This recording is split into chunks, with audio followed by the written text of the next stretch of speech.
قرية الأصلاب. هذه قرية الأصلاب في حي القابل بمنطقة نجران.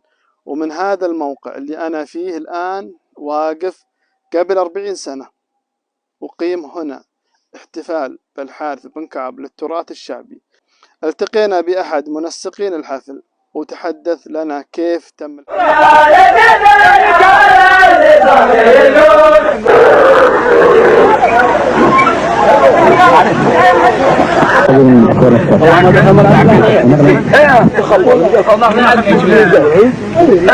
ابن جلعان اللي قال شهادات.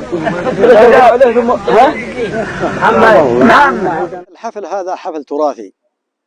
جاءت الشركة العربية تسمى ذاك الوقت تهتم بالتراث، وقد اختاروا هذا الموقع لوسط المنطقة أو وسط القابل لتسجيل فيلم وثائقي عن التراث في منطقة نجران.